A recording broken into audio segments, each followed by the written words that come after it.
Would that be all right? So if any of you have any objections, do say. And what I'd like to do is the share screen.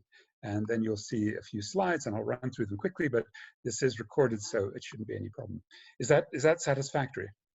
It sounds very nice. Okay, let's try. And my technology is always a little weak, but now, are you seeing anything? You're seeing a share screen? Is that correct? No, You're we seeing quite a lot of slides. no, we don't see your screen. You don't see my screen yet. You just see me. Yeah. Okay, what I'd like you to see is a white screen with some typing. Is that there? No, unfortunately. Not yet. Okay, it'll just take a moment. As I said, I'm 19th and 20th century in my orientation. Share. Okay, so this should show you Yes. a screen that has writing, lots of writing, but I'll also show you some graphs.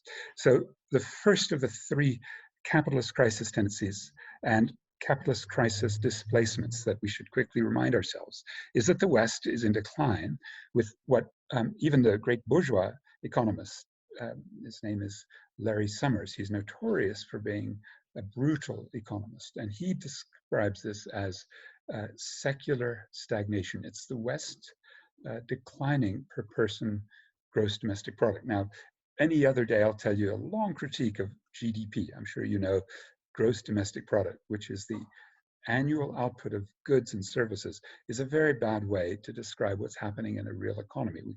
We can talk about the sexism and the anti-ecological consciousness, but let's just leave that. The point is, if you're a capitalist, you don't like that first graph that shows since the late 60s, really, there's been a decline in per person GDP. And some of you know there's a movement called degrowth that is addressing this as a serious political challenge. The second part of this is that a symptom of the decline, which reflects what Marxists like myself would call overproduction, overaccumulation, is that the rate of profit tends to fall. And that's something at the global scale that Michael Roberts, a British Marxist economist, has been showing consistently, the falling rate of profit. So that's the stagnation, or let's call it again, secular stagnation that is used as a term by Larry Summers. And you can see that in the core of world capitalism in the United States in the transitions, when in the golden age, the fixed investment, in other words, the ability of a capitalist economy to get the reinvestment in plant and equipment begins to decline. The reinvestment in plant, equipment, machinery, factories, and that's particularly severe in the 1970s with the oil crisis. Very high interest rates started in the late 70s and through the 1980s in the United States and Western Europe, deindustrialization. There's one moment called the dot-com boom where there is more investment, mainly in software, computer products, but then it goes bust in 2001. And then it's time for financial liberalization. In the United States, that's the Glass-Steagall Act that prevented banks from investing in companies and also lending to them. But also, you had in Europe financial liberalization that brought the EU together. And then companies began to find more profitable investments in finance. They began to hollow out. And then you had a real estate blip and then a burst in 2007 and 8, and that became the 2008-9 global financial meltdown. And now Corona-19 is a major meltdown of over-accumulated capital and very bubbly stock market. So this is just a very quick reminder that we have a long history of fighting corporations, not because they're evil alone, but because they're structurally within a capitalist system that's driving them to crisis. And then we look at the ways in which they move. You can see even more of this as the declining OECD, mainly Europe, North America, and Japan, add Mexico, add Israel, but basically the core capitalist economies of the West, also going into this decline in accumulation rates, that is, in reinvestment in plant and equipment. And it, in fact, brings down the whole world, even though there's another layer, which we can talk about later, but that's the layer of the emerging economies, the yellow countries on the map. And they're beginning to come up. I'll show you some evidence. But even they get dragged down, as you see, the red line, which is the rate of accumulation for the world. So what I'm trying to get at is, as Marx predicted, a decline in the rate of profit, but it accompanies a longer-term stagnation, right, an overaccumulation. Now, when a company has too much in its inventories, the treasurer says, hey, stop producing, let's buy some financial assets. And that's what happened with the biggest companies in the world, like in the 20th century, Ford and General Motors and General Electric in the US, the three biggest companies. And they began to buy financial assets and start lending to make more profits as the interest rate went very high in the late 70s. So financial market speculation, bubbling stock markets, chaotic derivative markets, overpriced real estate. These are some of the areas where financial assets came up. So the US profit rate went down, but the darker line, the straight line, shows that they were raised in the 1980s and 90s because of financial speculation. And they, if you strip away the financial speculation, the real interest rate, they're still very low. And then that is shown again by manufacturing profits declining, financial profits rising, in fact, to about 40% of total profits by the time of the big crash. Now, this is just to tell you the deep background of where a long-term Western-driven capitalist crisis is coming from, and why the second process, we call this financialization, with hollowing companies, lots of capital flowing into finance. That's where it comes from. And as I mentioned, this very obnoxious and controversial bourgeois economist who, when he was World Bank chief economist, advocated dumping toxic waste on poor countries, a notorious man. He was fired from Harvard as its president for his sexism.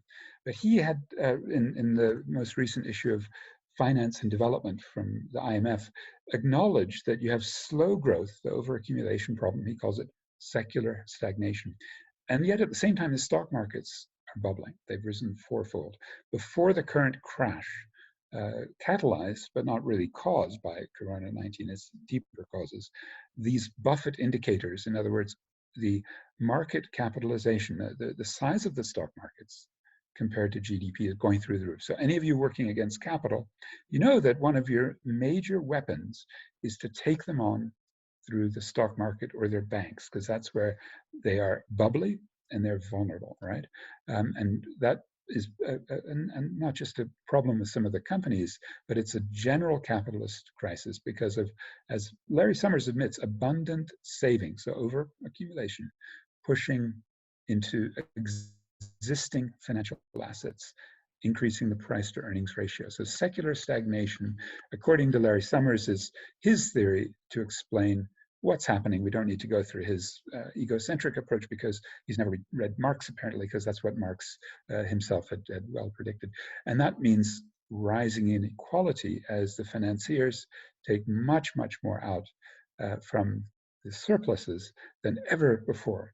And you can find that in the correlation, right? The causality between a rising income share for the top 1% and the rates of return in the financial sector. And then you see the top 1% versus the rest of the world. And you begin to see problems like populism. Some of the populism we have engaged in, which would include Occupy and our critiques of corporate power, like your own in Denmark. But also there's a right-wing populism that comes from an anger from the displaced labor aristocracy. In other words, the working class that had won gains and are now losing them as the capital moves around the world away from their industries. And that means you've got this elephant curve, as you see. It kind of looks like an elephant, as a man called Branko Milanovic put it. And Thomas Piketty, the most famous student of these processes of inequality, he's updated this to show the top 0.1 of 0.1% are really making out. And then, of course, they control a lot of power. And they, for example, are able to lower their tax rates, not only in corporations, but on the rich. You can see that in Britain, you had a 97% tax rate at the very top layer, and it's gone down to 40% during the period of Thatcher and Major and Blair and Brown. So this is one of the problems of the race to the bottom, that these big corporates, especially the ones that are run by the richest men, they're all men, unfortunately. We can't talk about particularly rich women here, but the richest men you can see sometimes have problems. 2008, they lost large amounts of their wealth in the stock market crash. But today, it's Jeff Bezos of Amazon, Bill Gates of Microsoft, Warren Buffett, an investor from a financial holding company, Berkshire Hathaway, is the sort of richest men in the world. So what do they do with their money? They influence the philanthrocapitalism. They influence through the just sheer weight of campaign contributions. If you're in the United States, 15 years ago in 2006, ExxonMobil, the oil company, General Electric, Microsoft, Citigroup. Now the biggest ones are in the tech field: Apple, Alphabet, Google, Microsoft. And these are the sorts of trends that reflect new kinds of influences and desires. And they correspond with what Europe has witnessed, particularly with my home country, Ireland, where I was born in Belfast, Northern Ireland, where they have a race to the bottom and give, for example, Apple or Google very big gifts. And as you know, you're fighting against that. That undermines the ability of the states in all of Europe to have sovereignty and to have enough resources to have a social welfare program and protect the environment. The third process is the production and finance moving around the world. And that's the other part of this graph, which is as uneven development hits, the West declines and East Asia rises, right? And it's the next newly industrializing countries in the 70s and 80s.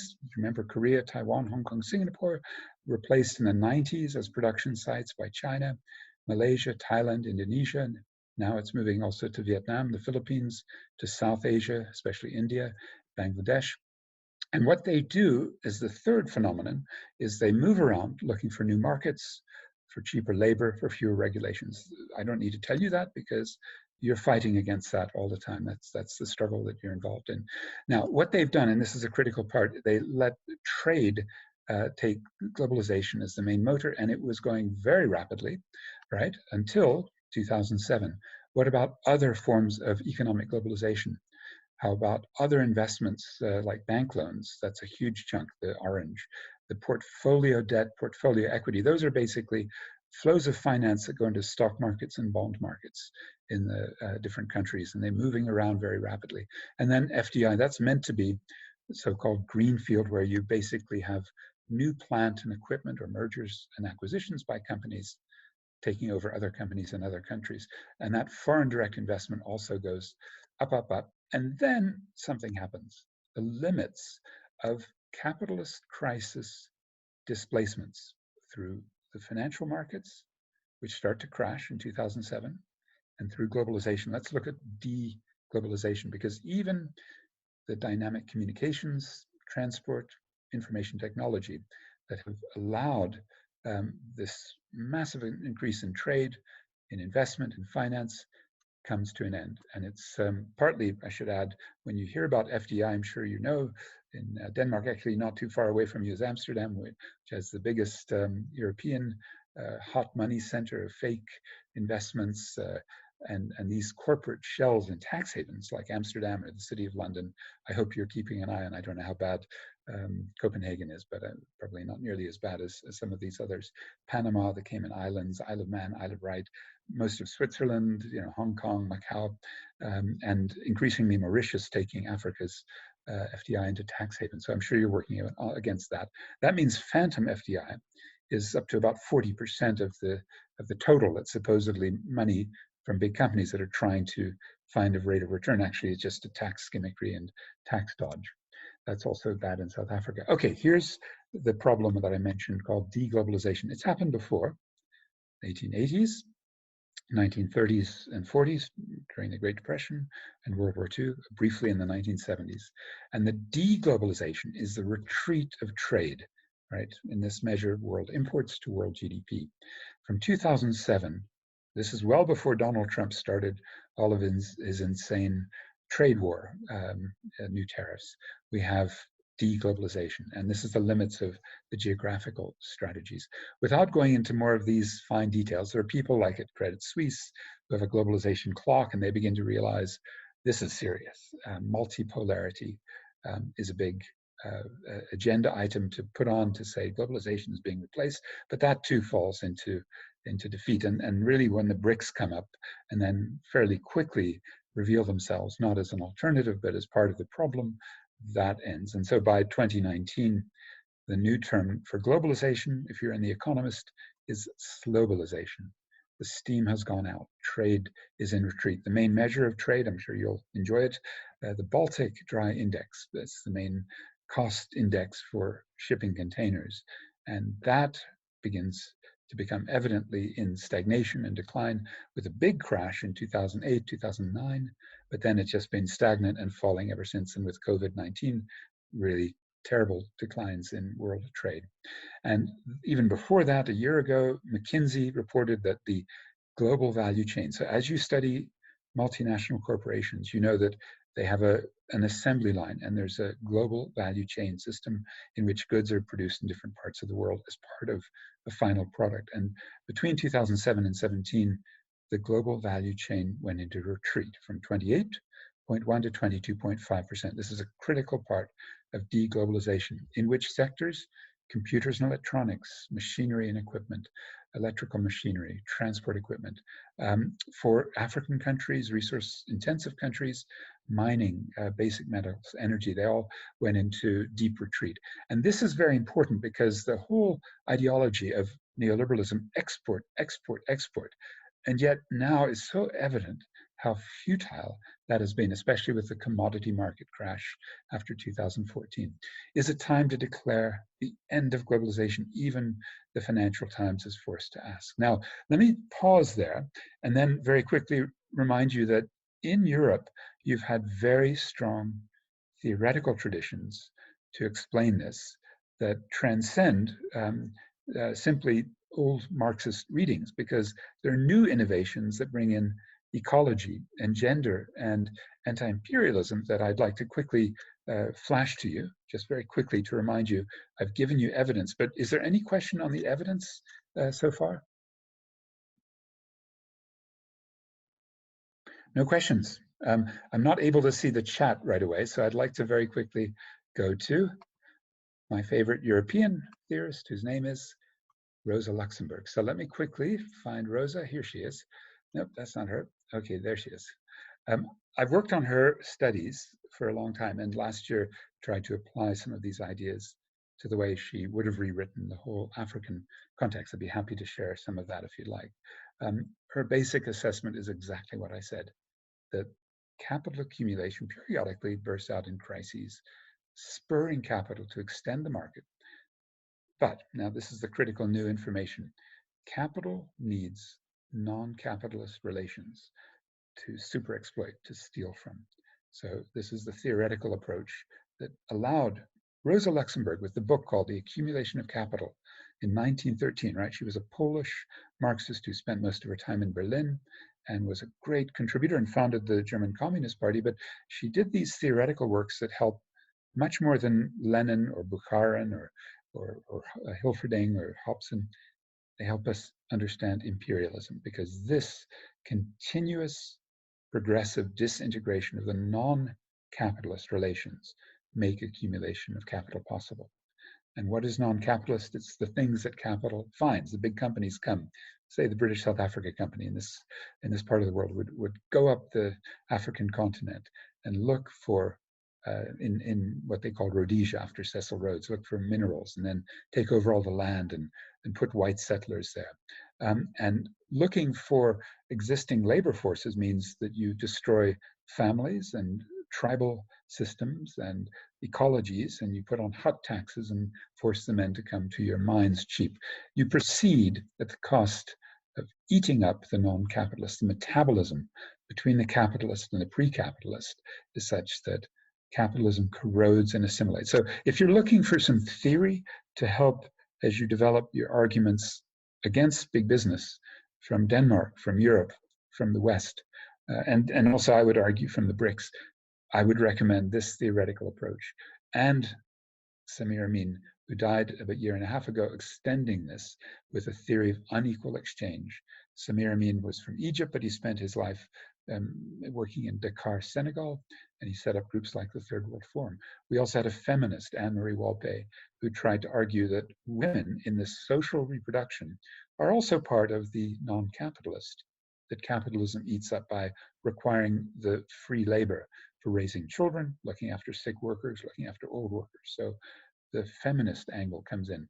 We have a great African who You might know he was at Krogerup School, right? Did anybody ever hear of Danny Nabodere? He spent most of his career in exile from Uganda during Idi Amin and later. And although he ended his career and he died in 2011 as a member of parliament and with the new Center of Africology, I think his great contribution was when he was in Denmark. As I said, he was at, do you know the Krogerup High School? He was a teacher there, right? Am I not pronouncing it properly? Birgit, how do I pronounce it? Krogerup? It's that wonderful high school in Denmark. Krogerup High School. Thank you, Tak, my pronunciation. But he was the one who, if you see the graph, predicted in a 1989 book, The Crash of International Finance Capital, that these financiers would take high profits in the finance industry while there was stagnation in the real economy. I would also encourage you to know Neil Smith and the Theory of Uneven Development, my first mentor and my PhD supervisor. I think some of you are reading The Limits to Capital, which goes through these arguments. And without any time to do detail, the perpetual overproduction in the Western capitalist economies until the early 2000s, because at that point it becomes the perpetual overproduction in China and East Asia, leads to fluctuations of prices and profits and the ceaseless flow of capital from one branch of production to another, and critically, the swings of reproduction between overproduction and crisis. That's what I've been describing. David Harvey maps it out without any time to show you how he does it in The Limits to Capital, beautiful analysis of these flows and all sorts of applications. And then he works a little bit with Nancy Fraser, who in her work on social reproduction brings in several other elements. No time to talk about exactly who these great theorists are, but there are many people working in these traditions to show how all of life can be understood if you look carefully at a new imperialism. For David, he's just updated it in a new book, and he's tried to bring in the free gifts of nature, the ecology, as part and parcel of capitalist crisis tendencies, and also social reproduction. How he does it, you'll find out at davidharvey.org. He gives this wonderful talk through the flows of capital. So watching your corporations and the flows of capital is very useful. Overproduction, ruinous competition, more automation, more extreme exploitation, and as Luxemburg shows, capitalist, non-capitalist, imperialist relations, and as David Harvey shows, these are spatial, they're temporal, right? They involve globalization, financialization, and this is more intense imperialism. And what we're seeing today is the last point, the resistance and transference of devalorization, because once a crisis happens, somebody takes a hit. And right now, lots of parts of the world are taking huge hits as the capitalist system basically melts down. And if you read The Limits to Capital, you have a whole theory of geopolitics about who is resisting this devalorization, the devaluation, right? And which territorial and regional alliances are getting together to resist, which would bring me, if I could go through a little bit more if you like, but climate debt is one of the aspects of this. So let me just shift to the climate debt argument if I could, because do you remember the last time, maybe what I should just remind you before I switch to climate, this is Africa, according to a place not too far from you in Berlin, where these men carved it up, right? They were representing the corporate and state interests of their day. And they carved up Africa, right? Britain, France, Belgium, Portugal, Germany. I'm sure Denmark would have been there had it been a different age. There's a new group of five, right? The BRICS, who do much the same, and they are basically say we're not in favor of neoliberalism and imperialism, but in fact they're simply looking for a seat at the table. So this expanded IMF debate that we can get into really relates to two things. One is whether the BRICS are going to be contributing and being part of this sort of bubbling economy now that they're fracturing. Like today, it's Bolsonaro versus Xi over where did this coronavirus start. Crazy things are happening in the BRICS. But the bottom line is that Africa is getting cooked. And this is, as I said, Copenhagen, right? I showed you this terrible, terrible photograph of Barack Obama working with Lula, working with Jacob Zuma on the left of this picture, working with Wen Jiabao and Manmohan Singh, breaking the UN, right? And I'd like to switch very quickly, if there's time, to just remind you that managing Copenhagen, and indeed all of the UNFCCC behind the scenes from the US State Department, was this man, Todd Stern. And when he was asked about, do you have a climate debt? He said, the sense of guilt or culpability or reparations, I just categorically reject that, right? And this is where Africa, I'd say, has to be making much more explicit demands. And last week, I think I talked through a little bit about Lumumba Diaping, and I talked about Mitika and Wenda, two of my mates who in the Pan-African Climate Justice Alliance have been trying to say these victims of climate change need to have their climate debt paid. So let me very quickly just say, we've got one example of this. I'll just very quickly show you the slides from a place called Yasuni, right? It's an amazing part of the world in Ecuador on the border with Peru. And underneath this part of the Amazon, a national park, there's 846 million barrels of oil. And the struggle is to leave the oil under the soil and to get some billions of dollars worth, 3.5 is the estimate at the particular time, and to have the indigenous people of that area who mostly don't have contact with the outside world, but in this case, in the group called CONAI, which is a network of indigenous people, marched in Quito along with their allies. 10,000 people marched in the streets of Quito in 2013. And they were demanding that their president at the time, Rafael Correa, not drill with Chinese oil drilling, with Petrobras as a major Brazilian company. In other words, the BRICS are coming up and behaving just like Western fossil fuel imperialists. So the solidarity with the Yasuni natural and social forces were important. Unfortunately, this man, Dirk Niebel, sabotaged. He was the German aid minister.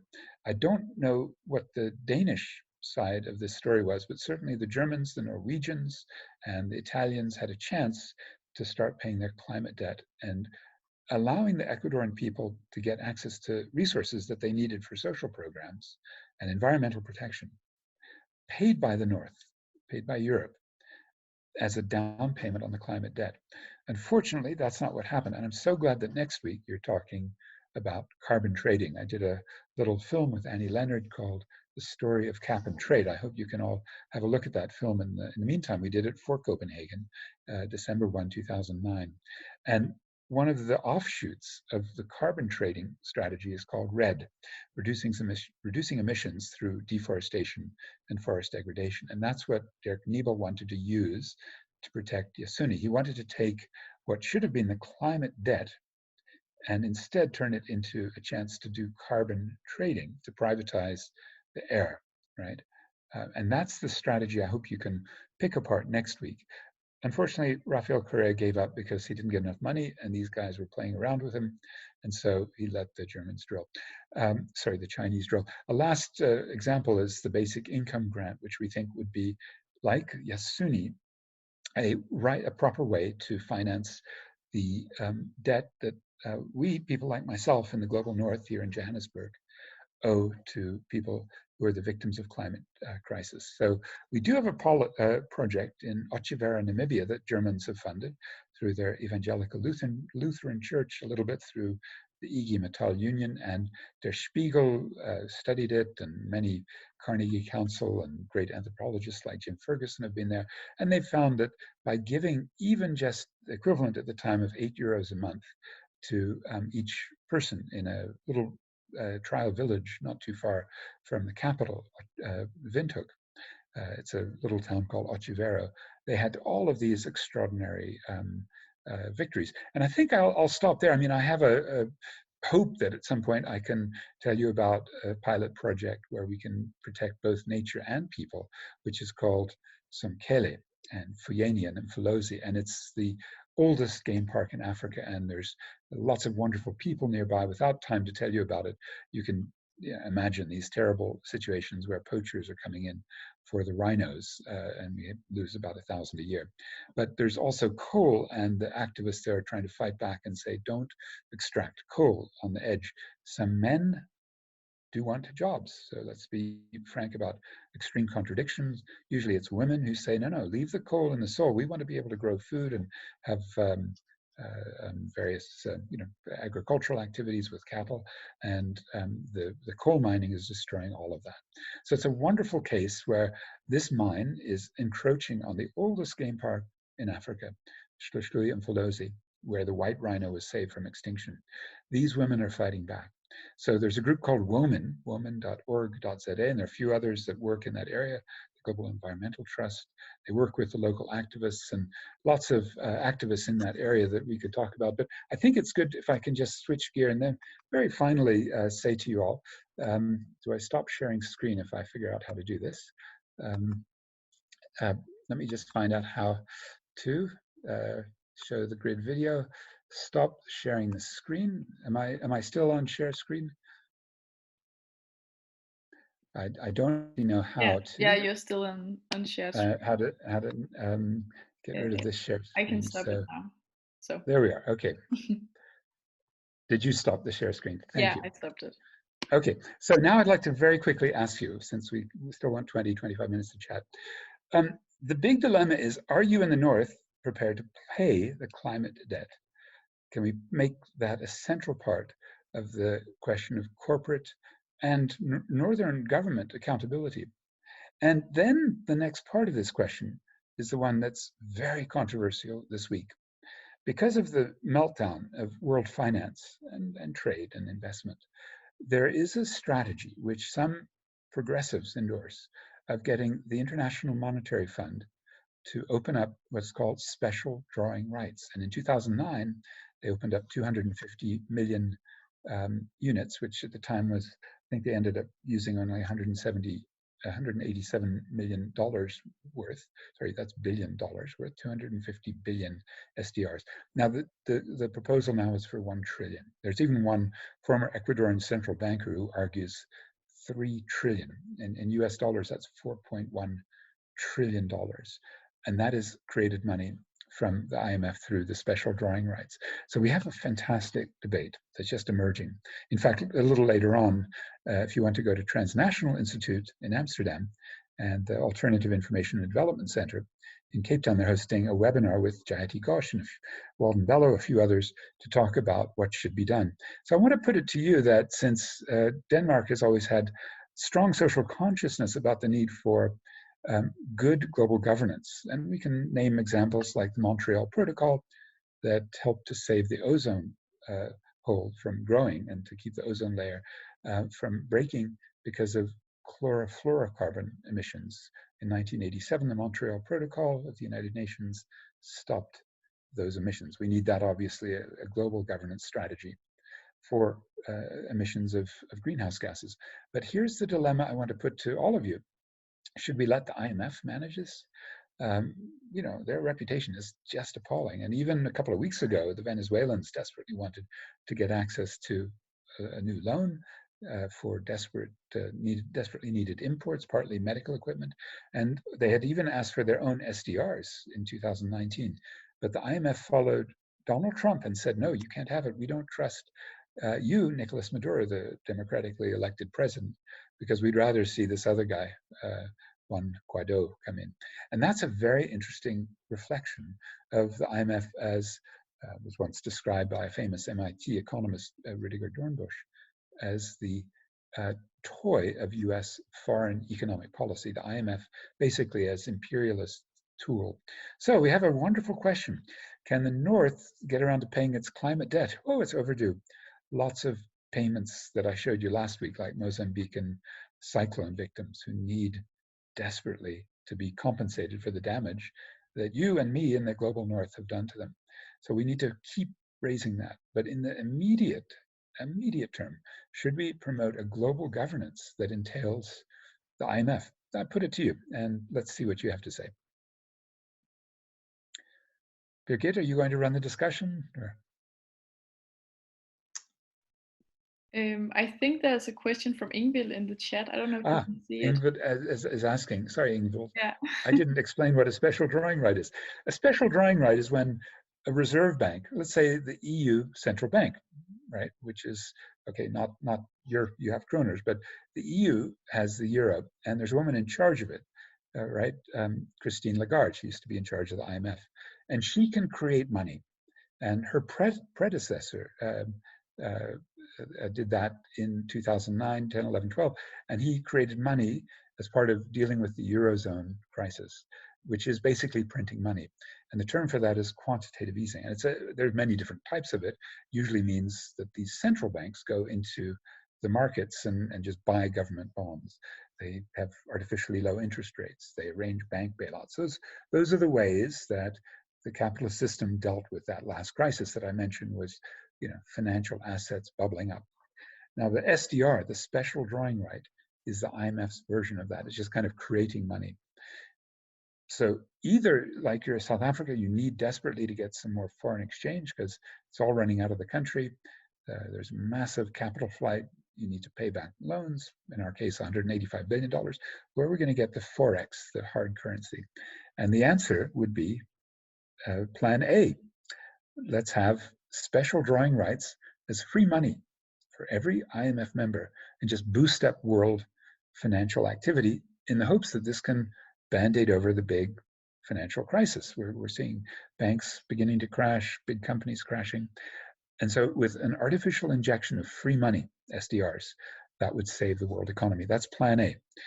Plan B, that's very different. And I would call it more of the financial delinking that includes defaults on debts and a refusal to pay foreign companies. Let's even take an example, Maersk, your big shipping company.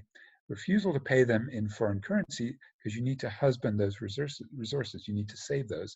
Maybe you should pay them in local currency instead and put on exchange controls. So to me, Plan B would be preferable. And that's, I should have made clear, not going to involve the IMF creating money. It's going to involve our social movements around the world demanding that their governments use the available resources for basic income support to help the informal sector, to help women in their caregiving, to make sure there's enough masks and ICU beds and hospitals and ventilators so that we can deal with this crisis. That's the fascinating debate that I think has to be now openly argued. And in a place like Denmark, you have a great tradition of promoting global governance, as I said. Our last great global governance victory, certainly it's not the UNFCCC, nothing there. It's 1987, it's a long time ago. That was to stop the ozone hole. And that's the big question. Will our team, progressive forces, be strong enough to get something like a Montreal Protocol that solves a problem? Or will we have a rerun of 2009 to 12, where the IMF, the European Central Bank, the British bank, and the Fed, the Japanese bank, just create money? And who wins? Well, it's the same corporations and banks that you, dear people, are fighting against every other day of your life. So why we would want the IMF to engage in a process that just keeps locking in the system, I can't tell you. But there are some very smart people like Vijayati Ghosh, as I mentioned, who will be explaining the case for that very soon if you'd like to switch over to Transnational Institute. Okay, does that answer that, Ingvild? It does. I can see that Morten has raised his hand. So Morten, feel good. free Good to see you again, Morten. To turn on your audio. Morten is wrestling in his good. Yeah, I'm wrestling. No, you ask, are we ready to pay? Yeah, I think we are ready, but the difference between now and 20 years ago is that the left have moved quite a lot to the right. So the center of politics in Europe, also in Northern Europe, have changed quite a lot. These days of social democrats fighting for social justice are long gone. They have new liberal policies to the core. And for example, the extreme right wing and our social democrats in Denmark's policies on refugees are similar. So in many ways, and that there have been that change, and at the same time, big parts of the social movements have been integrated into NGOs who are large kind of consortiums of like Action Aid and Oxfam and so on, who are not willing to push for system change, but are willing to push for you described, climate action or climate justice. They will push for climate action, not for climate justice. And Yes. so I think there's a change, but I also think Paris showed actually that there is that the anti-system groups or movements around the world are actually gaining strength. But I think that the Corona just now give a chance of kind of new start. We have bailed out the capitalist society in Denmark with the taking up loans of 300-400 million, not million, billion kroner. It's you can double it up in rand to bail out the private sector in this country. Without giving any demands of anything of and that I think that there is maybe a chance now because of this standstill for a month, and that will be probably 2 or 3 months standstill of most business in Europe. It put us in a position to demand change, social change, and also change of how the relationship between the global south and the global north is. They look at the climate crisis as a chance of getting rich, to export our windmills and technologies, not to transfer knowledge of technology, but to sell technology, but keep in charge of the property rights of this technology and or the intellectual property right of this technology, so they can keep on getting a profit out of developing countries, and I think they will not use this to change the relationship between North and South, and that must be where we are pushing, because global justice or climate justice or solidarity, for that matter, we need to look at our consumption, how we have made our societies. And there is plenty of money in this part of the world, not among the poor people, but in general in the society, there's a lot of money. It's, of course, not shared very even, but that's the same everywhere. Morten, that's great. And if I can very quickly respond to that, and maybe with Birgit also talk about this climate aid. And Sebastian, I completely agree. A full-fledged audit is required. Maybe we come back to that. Morten, you made the point that there is intellectual property and, let's say, monopoly patents on a great deal of the technology that we desperately need all over the world for renewable energy. And your windmills, I'm sure, are the finest. And we have a precedent. We have an opportunity now to think about 15 years ago, when a similar struggle against a major pandemic, the AIDS pandemic, then required the activists in the South and the North. In the North, in Europe, it was mostly Médecins Sans Frontières, but actually at that point, Action Aid, including in Denmark, was involved, and even Oxfam. And what we demanded then from the treatment action campaign in South Africa was free medicines for, at that time, 5 million people living with HIV. But those medicines cost 10,000 euros a year at the time, because they were from German and Swiss and United States companies, Bayer and Glaxo Wellcome and Merck. And so what we did was this North-South alliance against the pandemic. It became a World Health Organization issue that allowed us to leapfrog the trade-related intellectual property system, TRIPS, in the World Trade Organization. So to me, that's our great example. It happened, by the way, in Doha. Terrible place, but it happened there in 2001 after the Seattle protests had shut down the millennial round in 1999. And so some of you might recall fighting for fair trade, or fighting to, even better, limit what the WTO could control. And that was the most important victory. How important a victory was that, Morten? You know very well.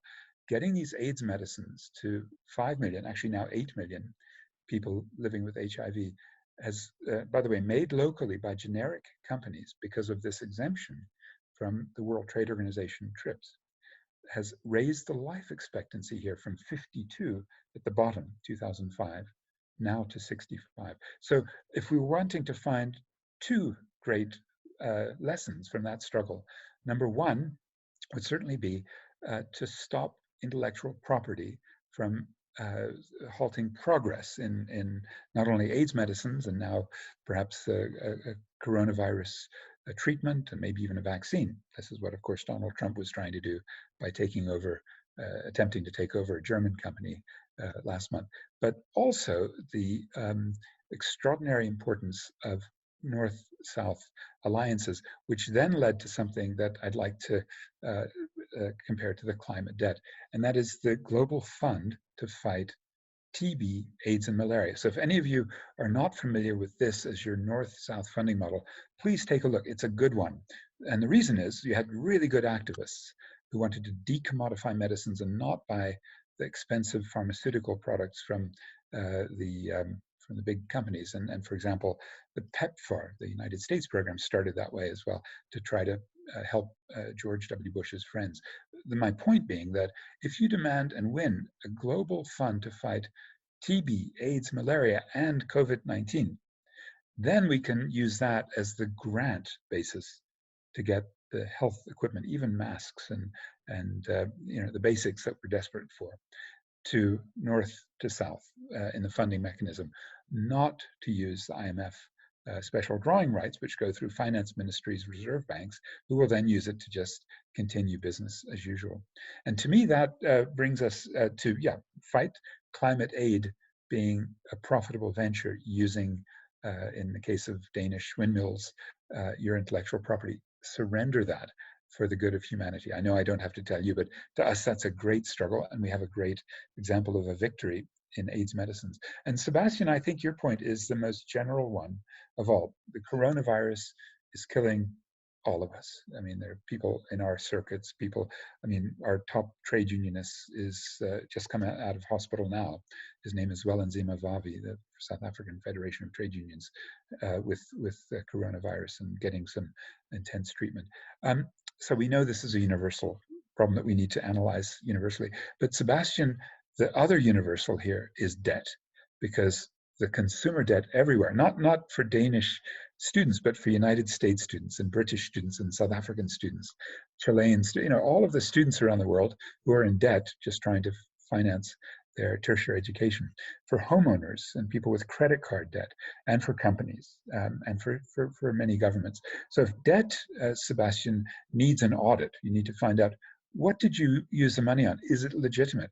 Please, let's bring that up, because I think if groups like yours can start to make those links, to link the over-indebted working class Danish, probably right-wing supporter, right, if anything like Britain and the US and Germany, and link those to the debt crises of Africa, that'll be a fantastic achievement.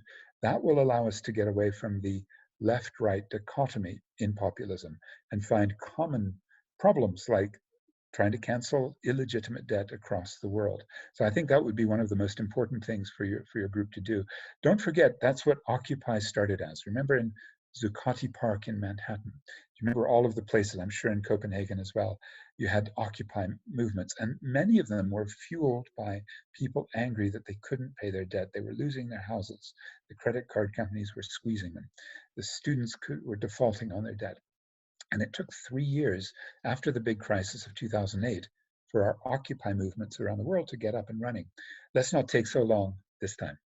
Thanks, Sebastian and Birgit, and especially, Morten, for all the great work you've done over the years, I know, in asking these good questions. Are there any others, or should we begin to wrap up? And I can endorse once again next week's topic: don't privatize the air, don't carbon trade.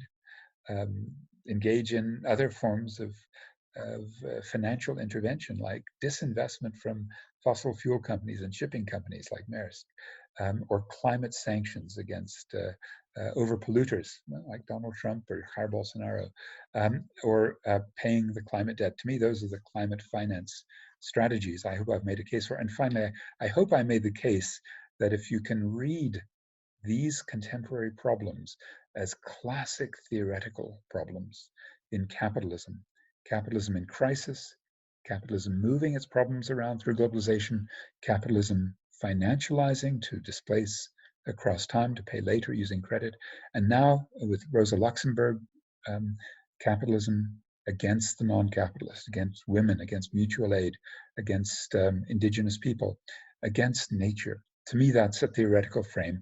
And if I did not make the case convincingly, I'll try and find some of my writings that I can send you if you'd like to learn more. Shall we break there, or any other last questions? I don't think that's the case. Otherwise, feel free to raise your hand now. But I think you wrapped it up quite nicely, also leading on to next week's webinar with Larry Lohman, where we'll go much more into why carbon trading should not be our solution. But you can't do better. You can't do better than Larry. And do you remember I told you about Yasuni? So yeah. Larry and Aktion Ecologica, for whom he works, a feminist group in Quito, when they hosted me most recently, they were describing Yasuni 2.0 with the Yasunidos, the youth. So I would encourage you to start your discussion with Larry, absolutely the most brilliant critic of carbon trading, by asking that question. Let's have an update. Can we, instead of carbon trading, have a climate debt? And maybe time to revive Yasuni if both Rafael Correa is gone and his successor, Lenin Moreno, is useless and delegitimized. And maybe that's the last point. Martin, you said we've been coming out of a period of the left being, losing some momentum, the Social Democrats turning into neoliberals. Absolutely. But do you know what happened in the last 3 or 4 months of 2019, before the coronavirus hit? 1/4 of the countries of the world started to have civil uprisings, most of them from the left. So maybe I'll send you 1 or 2 ideas about that. And since some of you work in Africa, I've done a survey of all the Africans uprising against Africa rising, that whole neoliberal export-oriented myth. And I do think there should be a way that the momentum of a sort of built-up anger in the society can continue. And although it may not be as an obscure topic with the financial markets in chaos, I don't think actually carbon trading is that big a threat. But I'm so glad that you've got Larry to describe the durable mentality of people who would basically privatize the air and sell it to the highest bidder. In other words, they would take the bankers as the people who will solve the climate crisis when they can't even solve their own. So more power to you all there. Thank you for that last comment. It would be nice if you would forward some of your work on these topics to us, then we will forward it to the participants of today. I can see Natasha has put something up in the chat. Thank you, Natasha. And not only can you find it on YouTube, but also go to the storyofstuff.org, where Annie Leonard, who's now the head of Greenpeace US, was putting very, very radical arguments out a dozen years ago, a 20-minute video that probably 100 million people have downloaded, called The Story of Stuff. So storyofstuff.org, there are about 9 films there, and they're working against plastics now. But really, you've got some great folks. And when I worked on that video with Annie, it was simply because in Copenhagen, the centrist NGOs in climate action, and yes, Oxfam and even some Action Aid folk, did favor the carbon trading. And people like Larry Lohman, who started with us in Durban, South Africa, in the Durban Group for Climate Justice in 2004, with his Dag Hammarskjöld Foundation book called Carbon Trading. I hope you can all get a copy of that online. It's free and it's a beautiful book.